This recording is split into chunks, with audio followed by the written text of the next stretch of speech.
आप सभी को कृष्ण जन्माष्टमी की हार्दिक शुभकामनाएं। आज की इस वीडियो में हम आपको श्री कृष्ण जन्माष्टमी की व्रत कथा सुनाने वाले हैं। जय जय श्री कृष्णा, जय श्री राधे राधे। नंद के आनंद भयो जय कन्हैया लाल की। आज श्री कृष्ण जन्माष्टमी का महापर्व है। श्री कृष्ण जन्माष्टमी का व्रत भाद्रपद मास के कृष्ण पक्ष की अष्टमी को किया जाता है। कृष्ण जन्माष्टमी को भगवान श्री कृष्ण के जन्मोत्सव के रूप में मनाया जाता है। भगवान श्री कृष्ण जी का जन्म भाद्रपद मास के कृष्ण पक्ष की अष्टमी तिथि यानी बुधवार को रोहिणी नक्षत्र में अर्धरात्रि के समय वृष के चंद्रमा में हुआ था। इस व्रत को करने और इसकी कथा को सुनने से सभी पापों का नाश होता है और सुख सौभाग्य में वृद्धि होती है। तो आज मैं आपको सुना रही हूँ भगवान श्री कृष्ण जन्माष्टमी की बड़ी ही दुर्लभ कथा। इस कथा को बड़ी ही श्रद्धा और प्रसन्नचित मन से पूरा अवश्य सुनिएगा। आधी अधूरी कथा को सुनने से पूर्ण फल की प्राप्ति नहीं होती है। आइए श्री कृष्ण जन्माष्टमी की व्रत कथा को सुनते हैं। द्वापर युग में जब पृथ्वी पाप और अत्याचारों के भार से दबने लगी तो पृथ्वी गाय का रूप बनाकर सृष्टिकर्ता विधाता ब्रह्मा जी के पास गई। सभी देवता ब्रह्मा जी के पास गए और ब्रह्मा जी को पृथ्वी की दुखांत कथा सुनाई। वहां उपस्थित सभी देवताओं ने निर्णय किया कि इस संकट के समाधान हेतु भगवान विष्णु के पास जाएंगे और सभी लोग पृथ्वी को साथ लेकर के क्षीर सागर में भगवान विष्णु जी के पास जा पहुंचे, जहां भगवान विष्णु शेष शैया पर शयन कर रहे थे। वहां जाकर सभी देवतागण भगवान विष्णु की स्तुति करने लगे। स्तुति करने से भगवान विष्णु की निद्रा भंग हुई। तब विष्णु जी ने सबके आने का कारण पूछा।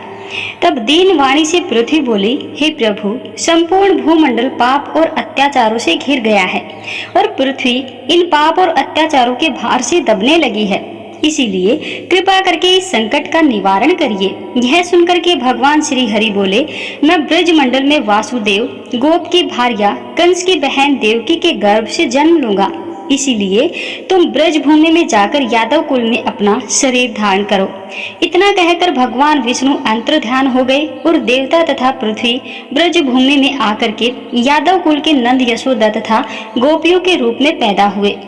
इसके बाद कुछ दिन ऐसे ही व्यतीत हो गए। वसुदेव नवविवाहित देवकी तथा साले कंस के साथ गोकुल में जा रहे थे। तभी अचानक भविष्यवाणी हुई कि हे कंस, जिसको तू अपनी बहन समझकर अपने साथ ले जा रहा है, उसी के गर्भ में जो 8वां पुत्र होगा वो तेरी मृत्यु का कारण बनेगा।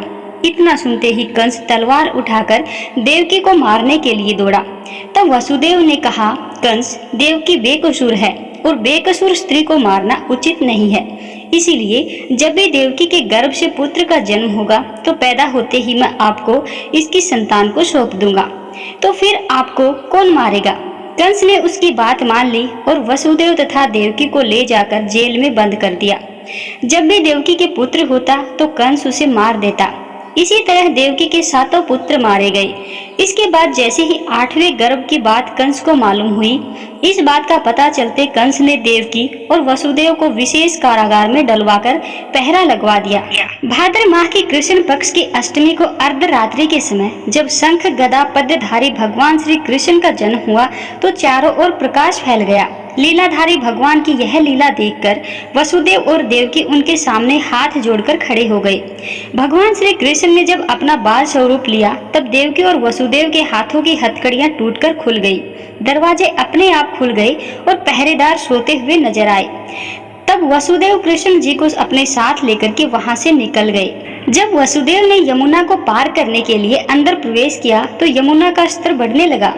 भगवान के चरण कमल छूने को लालायित यमुना कृष्णा द्वारा पैर लटका देने पर भगवान के चरण कमलों को स्पर्श करके उतर गई। वह बिल्कुल ही घट गई और वसुदेव यमुना को पार करके गोकुल धाम पहुंच गए।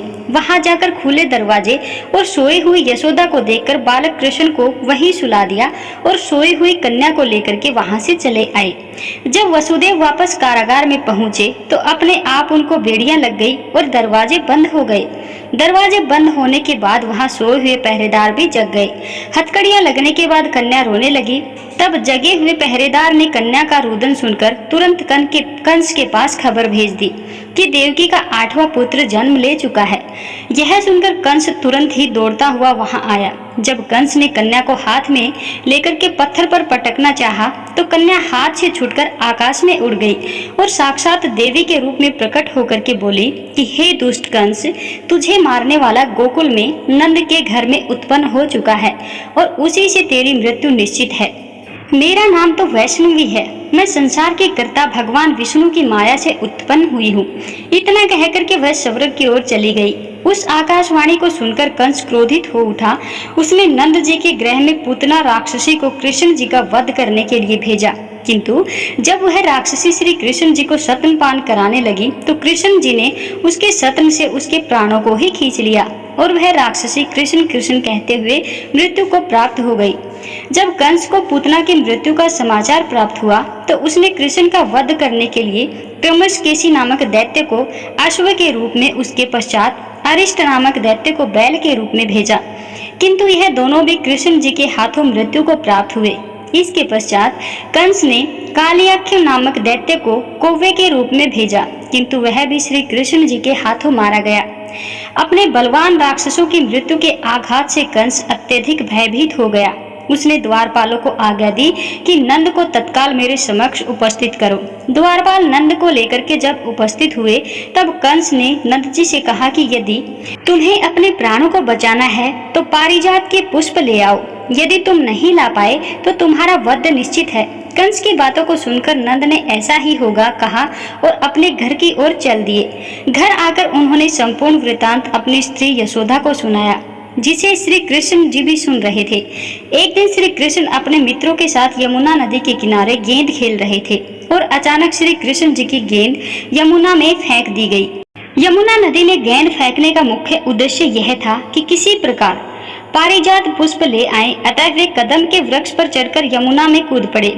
कृष्ण के यमुना में कूदने का समाचार श्रीधर नामक गोपाल ने यशोदा को सुनाया। यह सुनकर यशोदा भागते हुए यमुना नदी के किनारे आ पहुंची और उन्होंने यमुना नदी की प्रार्थना करते हुए कहा कि हे यमुना माता, यदि मैं बालक को देखूंगी तो भाद्रपद मास की रोहिणी युक्त अष्टमी का व्रत अवश्य करूंगी, क्योंकि दया दान सज्जनी प्राणी ब्राह्मण कुल में जन्म, रोहिणी युक्त अष्टमी, एकादशी, गया श्राद्ध और रोहिणी व्रत का यही दुर्लभ है। सभी ये बहुत दुर्लभ हैं।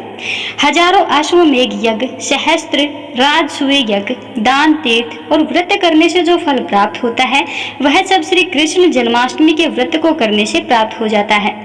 यह बात नारद जी ऋषि ने इंद्र जी से कही थी। इंद्र ने कहा, मुनियों में श्रेष्ठ नारद, यमुना नदी में कूदने के बाद उस बाल रूपी कृष्ण ने पाताल में जाकर के क्या किया, यह संपूर्ण वृतांत भी बताइएगा। नारद जी ने कहा, हे इंद्र, पाताल में उस बालक से नागराज की पत्नी ने कहा कि तुम यहाँ क्या कर रहे हो, कहाँ से आए हो और यहाँ आने का क्या प्रयोजन है। नाग पत्नी बोली, हे कृष्ण, क्या तूने धूत क्रीड़ा की है जिससे अपना समस्त धन हार गया? यदि यह बात ठीक है तो कंकड़, मुकुट और मणियों का हार लेकर अपने घर में चले जाओ, क्योंकि इस समय मेरे स्वामी शयन कर रहे हैं। यदि वे उठ गए तो तुम्हारा भक्षण कर जाएंगे। नाग पत्नी की बातें सुनकर श्री कृष्ण जी ने कहा, हे कांते, मैं किस प्रयोजन से यहाँ आया हूँ वह वृतांत मैं तुम्हें बताता हूँ। समझ लो, मैं कालिया नाग के मस्तक को कंस के साथ जुए में हार चुका हूँ और वही लेने में यहाँ आया हूँ। बालक कृष्ण की इस बात को सुनकर के नाग पत्नी अत्यंत क्रोधित हो उठी और अपने सोए हुए पति को उठाते हुए उसने कहा, हे स्वामी, आपके घर यह शत्रु आया है, अतः आप इसका हनन कीजिए। अपनी स्वामिनी की बातों को सुनकर कालिया नाग निद्रा अवस्था से जाग पड़ा और भगवान श्री कृष्ण से युद्ध करने लगा। इस युद्ध में कृष्ण जी को मूर्छा आ गई। उसी मूर्छा को दूर करने के लिए उन्होंने गरुड़ का स्मरण किया। स्मरण होते ही गरुड़ जी वहां आ गए। श्री कृष्ण जी अब गरुड़ पर चढ़कर कालिया नाग से युद्ध करने लगे और उन्होंने कालिया नाग को युद्ध में पराजित कर दिया। अब कालिया नाग ने भली भांति जान लिया था कि मैं जिनसे युद्ध कर रहा हूँ वे कोई और नहीं, स्वयं भगवान विष्णु जी के अवतार श्री कृष्ण जी हैं। अतः उन्होंने कृष्ण के चरणों में साष्टांग प्रणाम किया और पारिजात से उत्पन्न बहुत से पुष्पों को मुकुट में रखकर श्री कृष्ण जी को भेंट किया। अब श्री कृष्ण जी चलने को हुए तब कालिया नाग की पत्नी ने कहा, हे स्वामी, मैं कृष्ण को नहीं जान पाई। हे जनार्दन, मंत्र रहित, क्रिया रहित, भक्ति भाव रहित मेरी रक्षा कीजिए। हे प्रभु, मेरे स्वामी मुझे वापस दे दीजिए। तब तब श्री कृष्ण जी ने कहा, हे सर्पिणी, दैत्यों में जो सबसे बलवान है उस कंस के सामने मैं तेरे पति को ले जाकर छोड़ दूंगा, अन्यथा तुम अपने घर को चली जाओ। अब श्री कृष्ण जी कालिया नाग के फन पर नृत्य करते हुए यमुना के ऊपर आ गए। तदंतर कालिया की फुकार से तीनों लोग कांपमयमान हो गए। अब कृष्ण कंस की मथुरा नगरी की ओर चल दिए। महाकमल पुष्पों को देखकर यमुना के मध्य जलाशय में वह कालिया सर्प भी चला गया। इधर कंस भी विस्मित हो गया तथा कृष्ण प्रसन्नचित्त मन से होकर के गोकुल वापस लौट आए। उनके गोकुल आने पर उनकी यशोदा माता ने विभिन्न प्रकार से उनके उत्सव मनाए। अब इंद्रदेव ने नारद जी से पूछा, हे महामुनि, संसार के प्राणी बालक श्री कृष्ण के आने पर अत्यधिक आनंदित हुए। आखिर श्री कृष्ण जी ने क्या क्या चरित्र किया, अब वह सभी आप मुझे बताने की कृपा करें। नारद जी ने इंद्र से कहा, मन को हरने वाला मथुरा नगर यमुना नदी के दक्षिणा भाग में स्थित है। वहाँ कंस का महाबलशाली भाई चारुड रहता है। उस चारुड से श्री कृष्ण की मल युद्ध की घोषणा की गई। हे इंद्र, बाल रूपी कृष्ण और चारुड का मल युद्ध अत्यंत आश्चर्यजनक था। चारुड की अपेक्षा श्री कृष्ण बाल रूप में थे। भेरी शंख और मृदंग के शब्दों के साथ कंस और केसी के इस युद्ध को मथुरा की जनसभा के मध्य में देख रहे थे। श्री कृष्ण जी ने अपने पैरों को चारुड के गले में फंसाकर उसका वध कर दिया। चारुड की मृत्यु के पश्चात उसका मल युद्ध केसी के साथ हुआ। अंत में केसी भी युद्ध में श्री कृष्ण जी के द्वारा मारा गया। केसी के मृत्यु उपरांत मल युद्ध देख रहे सभी प्राणी श्री कृष्ण जी की जय जयकार करने लगे। बालक कृष्ण के द्वारा चारुड और केसी का वध होना कंस के लिए अत्यंत हृदय विदारक था।